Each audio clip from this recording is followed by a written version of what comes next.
In this brief video, I want to talk to you about the physical habit of exercise.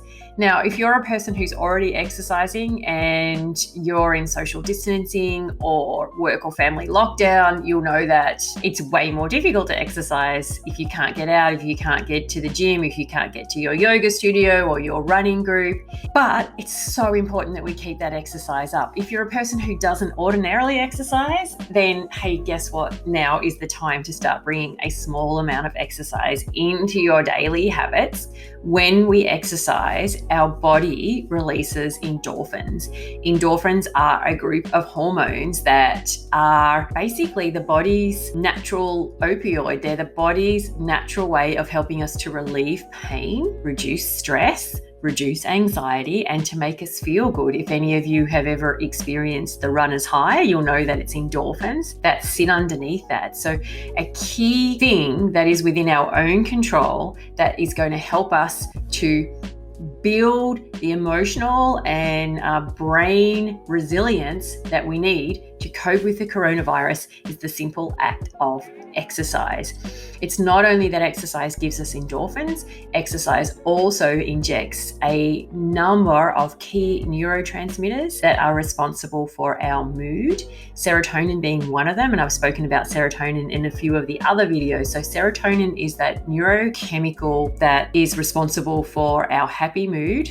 It's responsible for keeping us to feel calm. So serotonin is a key factor that gets triggered through exercise, as is dopamine. Dopamine does a whole range of things in our body, but for the purpose of this little video tutorial, dopamine is a key factor that keeps us motivated, keeps our behavior goal directed. I think, right now with the lack of certainty and lack of control of what's happening with coronavirus, it's very hard to stay goal-oriented. And even though we're at home, we're still supposed to be doing the same amount of work on top of looking after our children and coping with the stress. And so we absolutely need to be on the top of our game in terms of our brains being able to direct ourselves towards achieving our goals. And exercise is the simplest thing that we can do to inject that serotonin, inject that dopamine, fill us with endorphins so that we've got the energy and the motivation and the will and the positive mood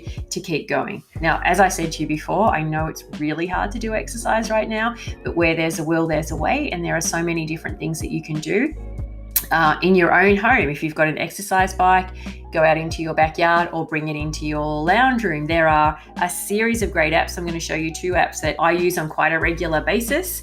So this is a beautiful, simple yoga app. It's free. You can use it in the corner of your bedroom. You can use it wherever you go. This app's called the 7-Minute Workout, and it's great for me. I don't want to do more than 7 minutes.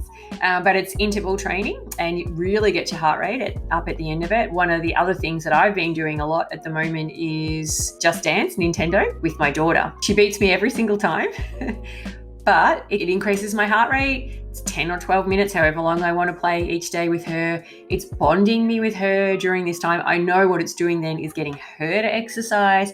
So it's increasing her heart rate. It's putting endorphins and serotonin and dopamine into her. Key formula for helping us to cope during coronavirus crisis: simple exercise.